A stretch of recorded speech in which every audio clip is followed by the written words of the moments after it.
Bonjour, je me présente, Monsieur Sabour, lycée qualifiant Mohamed V, Académie régionale Laayoune, Saqiya al-Hamra. Aujourd'hui, on va voir un exercice concernant l'arithmétique dans Z bien sûr, ce sont les calculs dans Z. On va commencer par cet exercice. Grand 1, on considère cette équation, c'est une équation de Diophante. Donc on sait que pour résoudre ce genre d'équation, on a besoin d'une solution particulière. Donc la première question, vérifier que 11, 4 est solution de l'équation E. Ça veut dire que vérifions que le couple 1, 4 est une solution particulière de l'équation E. Donc pour cela, on va faire les calculs. Donc 35 fois 11, je vais remplacer U par 11, égale 3 plus 5, ça fait 8, donc 3, 8, 5. Et 96 fois 4 égale 384. On a donc 35 fois 11 moins 96 fois 4 égale 1. D'où le couple 1, 11, 4 est une solution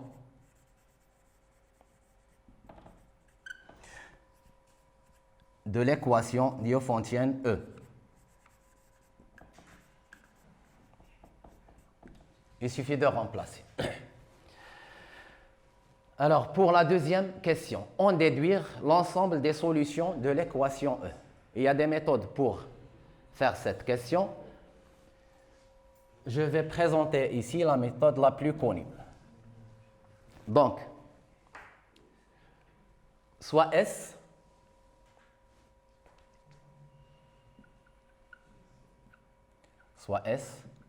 l'ensemble de solutions de E. L'ensemble de solutions, on va nommer cet ensemble S. Donc, quel que soit UV appartenant à Z au carré, le couple UV, on a UV appartient à S, c'est équivalent à 35 U moins 96 V égale 1.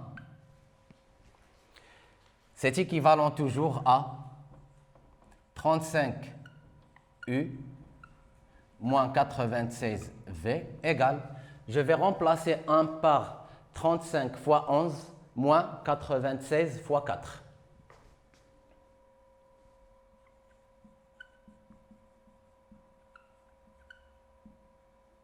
Fois 4.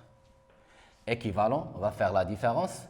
Donc 35 facteur de U moins 11 moins 96 facteur de V moins 4 égale 0. Je peux écrire, jusqu'ici on a toujours l'équivalence. 35 facteur de U moins 11 égale 96 facteur de V moins 4. Alors là, je vais écrire l'implication. Il n'y a pas d'équivalence. Donc ça veut dire que 96, par exemple, je peux commencer par ce terme, ou bien 35.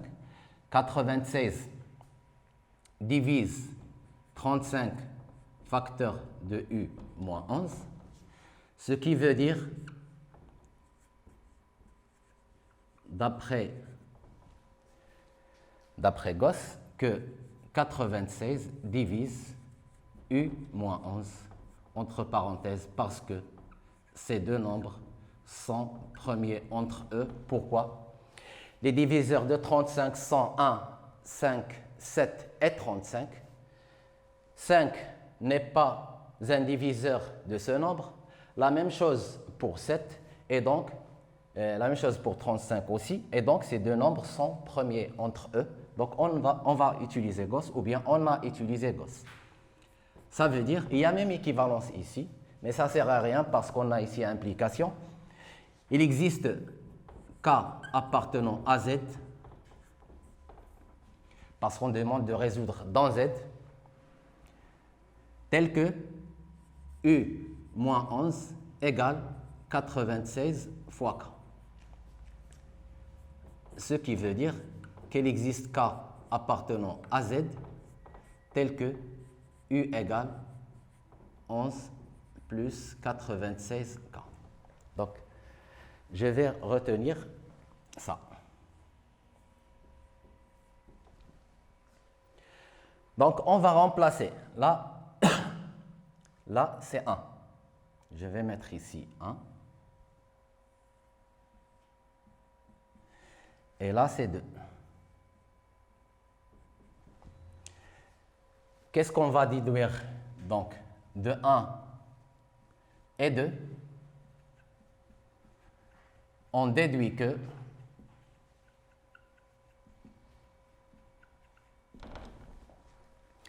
je vais remplacer U moins 11 par 96 fois K dans cette expression. Donc, c'est 35 facteur fois 96K égale 96 facteur de V moins 4. Alors, donc, on va simplifier ici par 96. V moins 4 égale 35K, d'où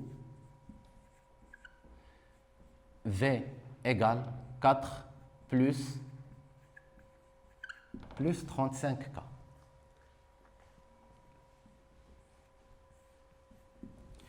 Alors, maintenant, je viens de montrer que, quel que soit, voici ce que je viens de montrer, quel que soit UV appartenant à Z au carré, le couple UV appartient à S, qui est l'ensemble de solutions, implique que le couple UV appartient à cet ensemble. 11 plus 96K, et puis 4 plus 35K, tel que K appartient à l'ensemble Z. Je peux nommer cet ensemble par exemple F. En mathématiques, lorsqu'on montre que quel que soit X appartenant à E, X appartient à A, implique que X appartient à B, ça veut dire qu'on a montré que l'ensemble A est inclus dans l'ensemble B. Et maintenant, voici l'ensemble A, c'est l'ensemble S, et voici l'ensemble B, c'est cet ensemble. Donc, en conclusion, je viens de montrer que l'ensemble S est inclus dans cet ensemble-là. 11 plus 96K, 4 plus 35K, tel que K appartient ou K parcourt l'ensemble Z. Alors, maintenant, pour l'autre inclusion.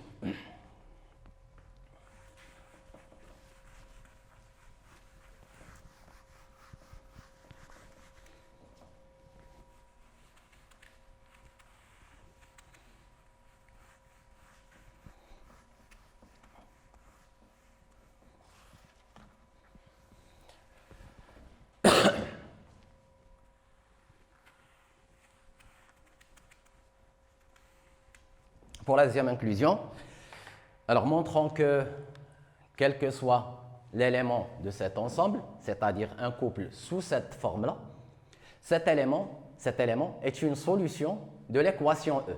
Et pour cela, on va tout simplement calculer donc quel que soit K appartenant à Z,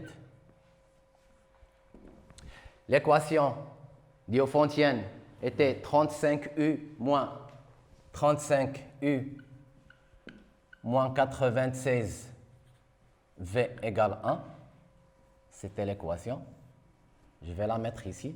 Donc, quel que soit K appartenant à Z,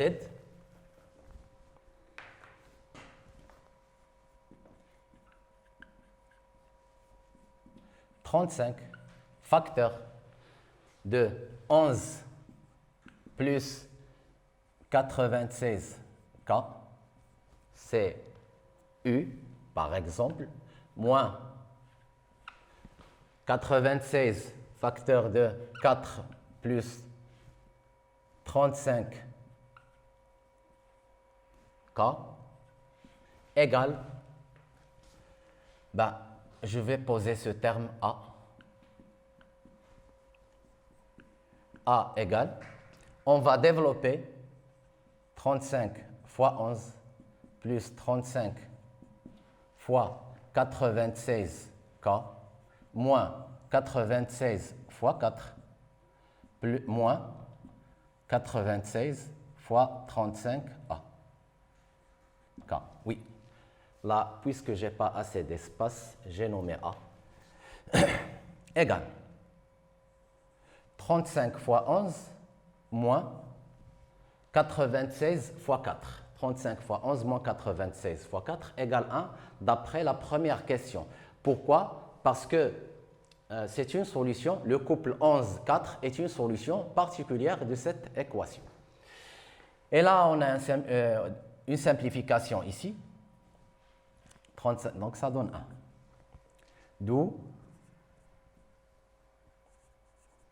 le couple 11 plus 96K et 4 plus 35K appartient à S. Et ça, quel que soit K appartenant à l'ensemble Z. Ça veut dire quoi? Ça veut dire que je viens de montrer la deuxième inclusion. Je viens de montrer la deuxième inclusion. Là, je viens de montrer que chaque élément de cet ensemble-là est un élément de S.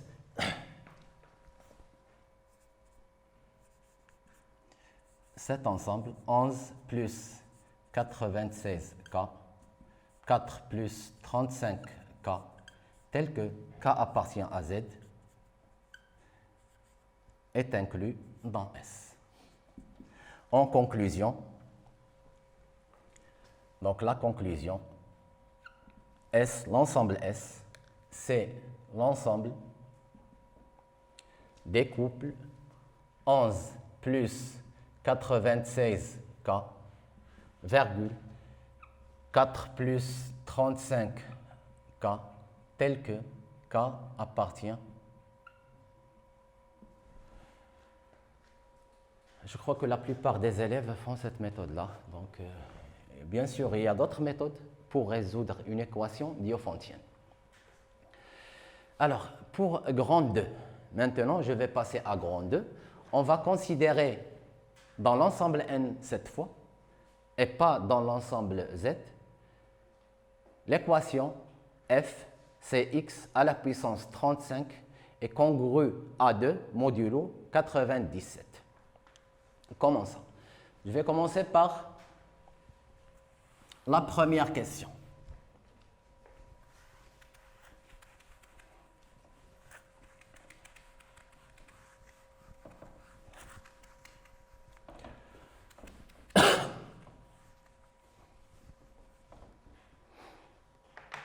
Donc, grand 2.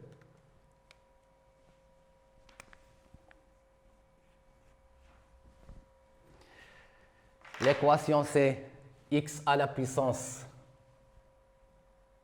donc je vais écrire x à la puissance 35, congrue à 2, modulo 97. C'est l'équation F. Bien sûr, x appartient à l'ensemble N.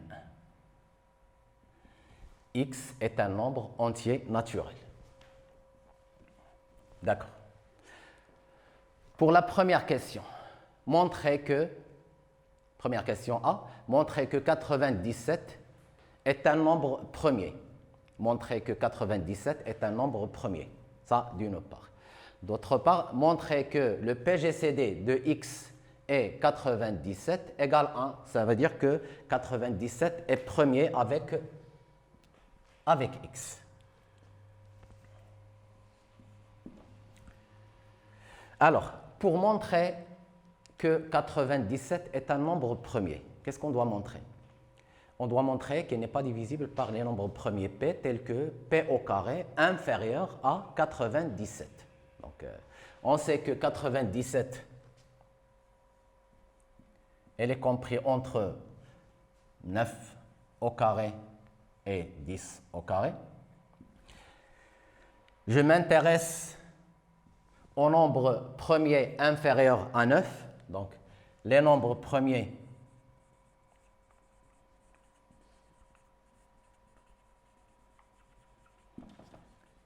inférieurs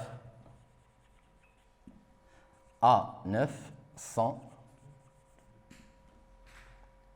il y a 2, il y a 3, il y a 5 et il y a 7. Alors, 97 n'est pas divisible par 2. 97 n'est pas divisible par 2. Pourquoi? Parce que 7 est un nombre impair. 97 n'est pas divisible par 3, parce que la somme de ces chiffres, c'est 16, et 16 n'est pas un multiple de 3. Et n'est pas divisible par 5. Le chiffre des unités est différent de 0 et différent de 5. Et il n'est pas divisible par 7. D'accord. Je peux écrire dans ce cas-là que D97 inter cet ensemble de 3, 5, 7 égale le singleton 1. Sachant que D est diviseur de 97, D97, ça veut dire l'ensemble des diviseurs de 97. Bien sûr, je parle des diviseurs positifs, parce qu'on travaille ici dans N, donc je m'intéresse qu'aux diviseurs positifs. Égal 1, ça veut dire que c'est le seul. Là, je vais ajouter 1. Donc, c'est l'intersection. Je peux même écrire cette intersection. J'enlève le 1 et j'écris ici l'ensemble vide. Ça veut dire qu'il n'y a pas de diviseur ici. Donc, 97 est un nombre premier.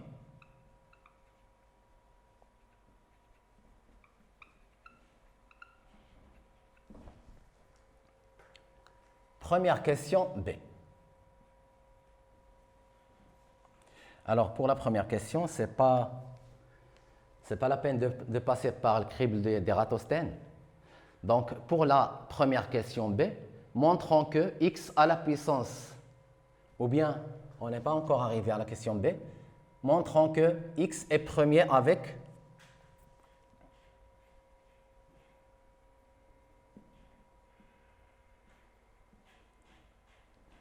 97.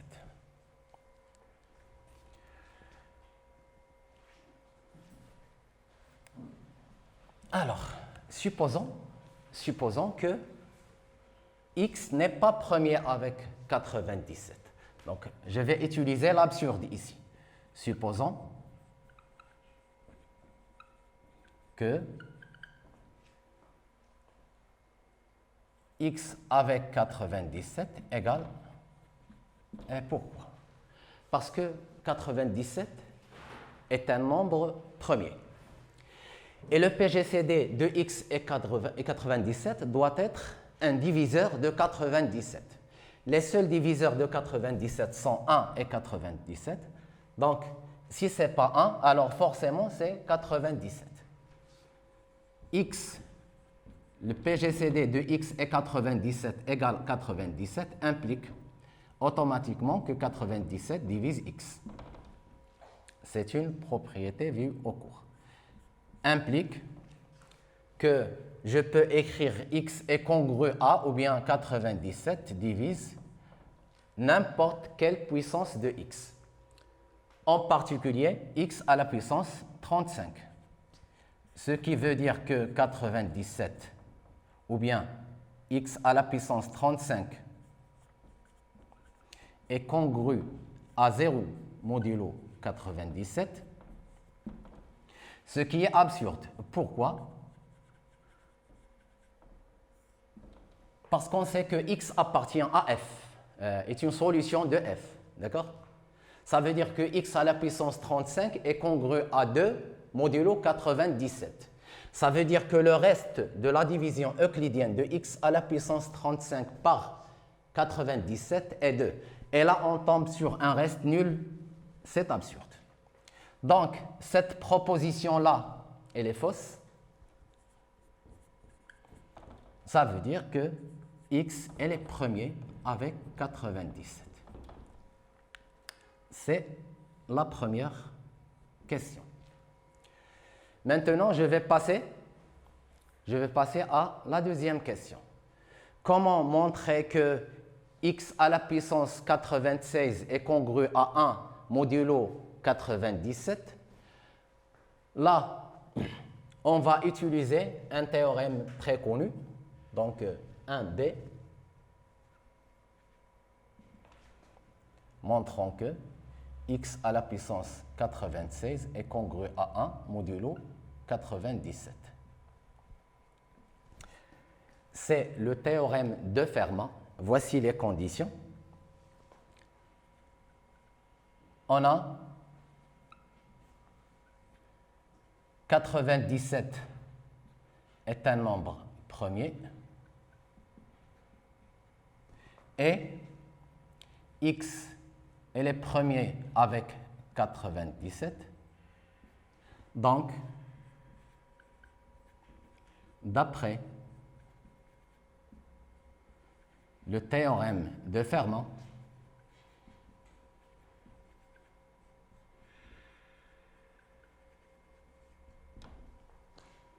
x à la puissance, là on écrit, si ici est p, p alors là ça doit être p moins 1. Donc x à la puissance 97 moins 1 est congru à 1 modulo 97, d'où x à la puissance 96 congru à 1 modulo 97. Donc là, on a utilisé le théorème de Fermat. D'accord, on va passer à la question 1c.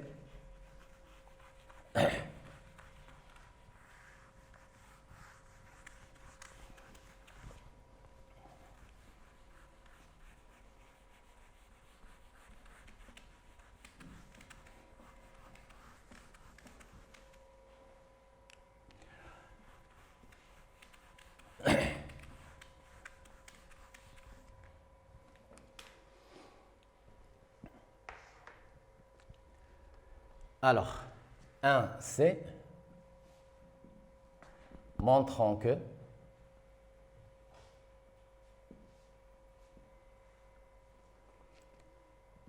x est congru à 2 à la puissance 11 modulo 97. Alors, là, on sait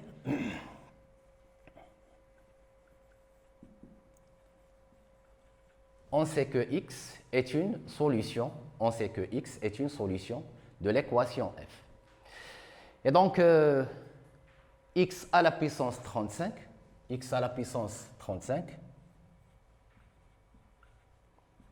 est congru à 2 modulo 97.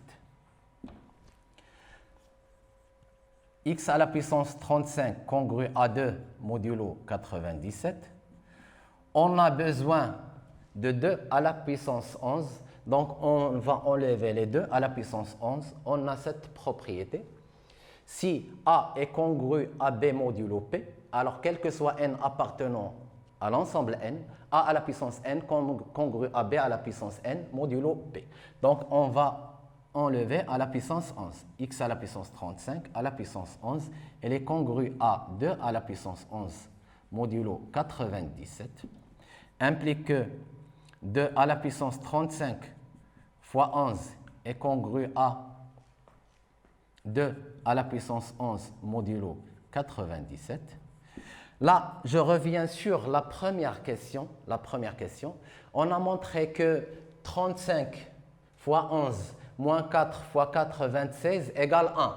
Donc, 35 fois 11, je vais l'écrire ici, bien sûr, entre parenthèses. 35 fois 11 moins 96 fois 4 égale 1. On va faire passer ce terme de l'autre côté. Ça donne, implique ici, 2 à la puissance 1 plus 96 fois 4 implique que x, voilà, pardon.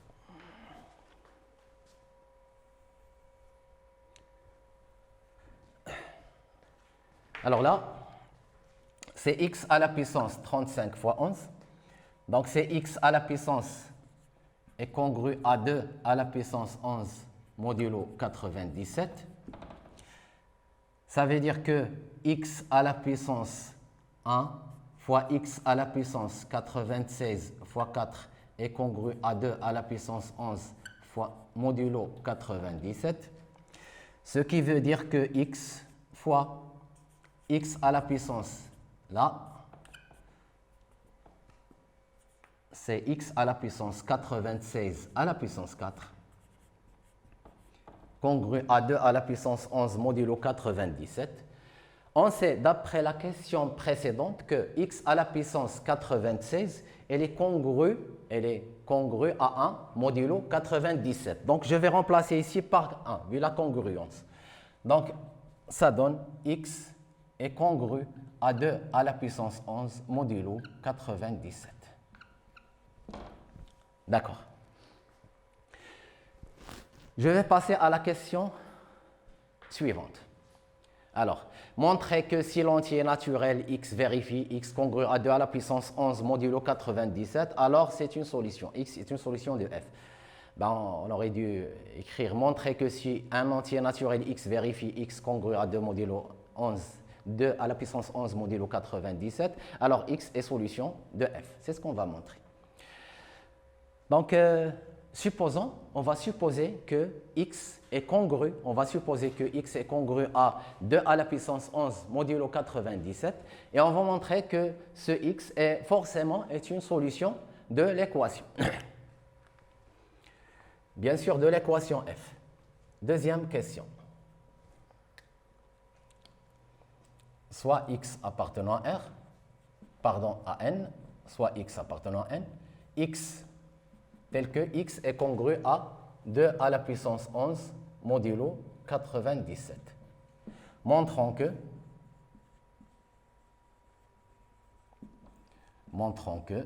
x est une solution de l'équation f.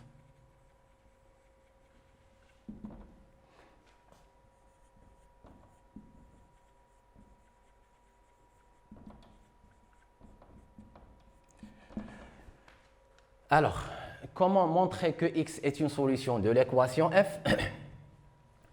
On a x congru à 2 à la puissance 11 modulo 97, ce qui implique que x à la puissance 35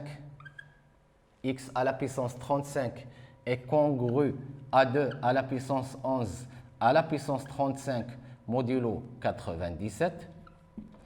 Ce qui veut dire que x à la puissance 35 congru à 2 à la puissance, bien sûr, 35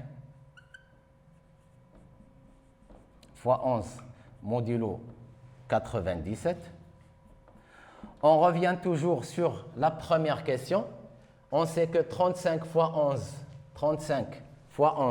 moins 96 fois 4 égale 1. Je vais remplacer 35 fois 11 par cette expression-là, ce qui implique que x à la puissance 35 est congru à 2 à la puissance 1 plus ou bien fois 2 à la puissance 96 fois 4 implique que x à la puissance 35 congru à 2 fois 2 à la puissance 96 à la puissance 4. Et bien sûr, il y a plusieurs méthodes de faire ça. J'ai choisi d'utiliser la première question. Donc, x à la puissance 35 congru à 2. Pourquoi? Là aussi, on va faire appel au théorème de Fermat. On a car deux différents de 97. Ce sont deux nombres premiers. En arithmétique, c'est P1 différent de P2, avec P1 et P2 sont deux nombres premiers. P1 et P2 sont premiers entre eux. Donc la même chose ici, 2 est premier, 97 est premier, 2 différents de 97, donc ce sont deux nombres premiers entre eux.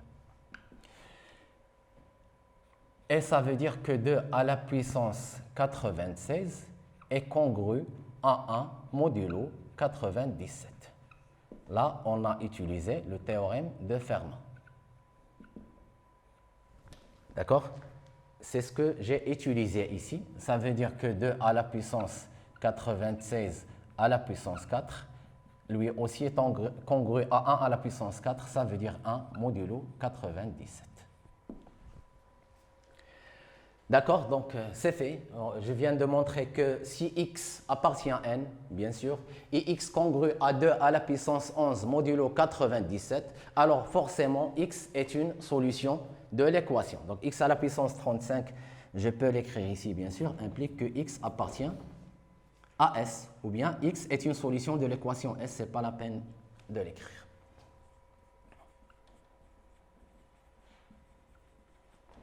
Donc x est une solution de l'équation F.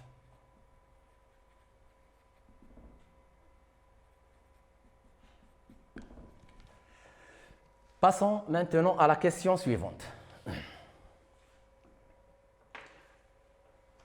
Alors, c'est la dernière question. Montrer que les solutions de f sont les entiers de la forme. Donc, on va donner la forme des solutions de cette équation f.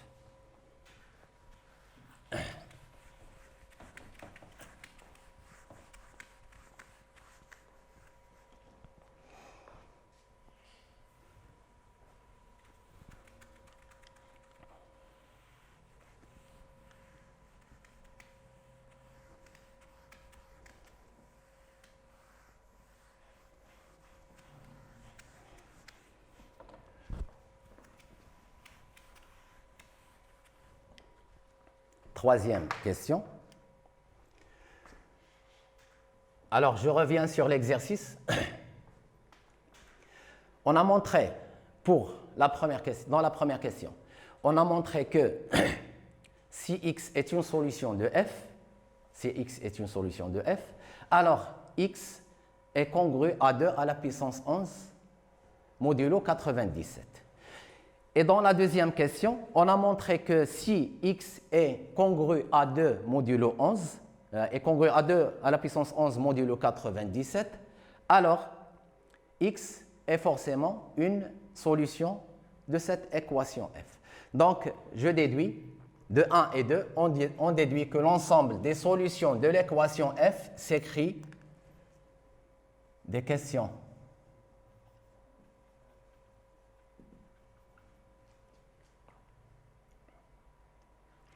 De 1 et 2,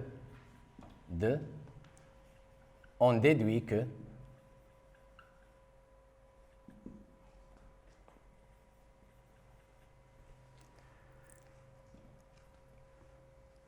x appartient à S équivalent à x est congru à 2 à la puissance 11 modulo 97.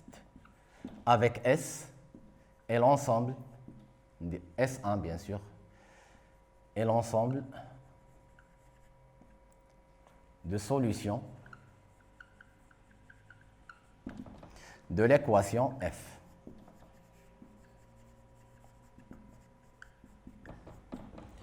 D'accord. Parce qu'on a vu S, c'est l'ensemble de solutions de la première équation, qui était l'équation E. Donc, x appartient à S, à S1, équivalent à x est congru à 2 à la puissance 11 modulo 97. C'est équivalent à, d'après cette question, donc, x elle est congrue à 11 modulo 97. Pourquoi? Parce que 2 à la puissance n, vous pouvez s'assurer des calculs, est congru à 11 modulo 97. Là, on fait les calculs. On calcule 2 à la puissance 11, tout simplement. C'est équivalent à quoi? Il existe K appartenant à n, tel que x égale 11 plus 97 K. K appartient à l'ensemble n, parce qu'on résout l'équation dans n. X est congru à 11 modulo 97, ça veut dire que x s'écrit sous cette forme.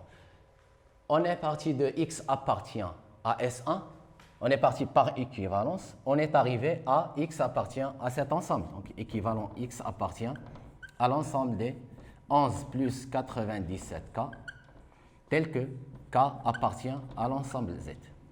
Pardon, à l'ensemble N, oui. Donc, on est parti de x appartient à S1, on est parti par équivalence, on est arrivé à x appartient à cet ensemble, et donc, d'où l'égalité des deux ensembles. Donc, S1, l'ensemble S1 égale l'ensemble de 11 plus 97K, tel que K appartient à l'ensemble N. Alors, avant de terminer cette séance, je vais passer à une remarque. Ces équations de Diophante. Ces équations de Diophante, ce sont les équations de la forme A, U plus BV égale C. D'accord? Le cas général, ce sont les équations sous la forme AX plus BY égale C. Le cas général des équations de Diophante, ce sont ces équations-là, égale C. Par exemple, résoudre l'équation 35x moins 96y égale 1. La solution dans R a des solutions peu faciles.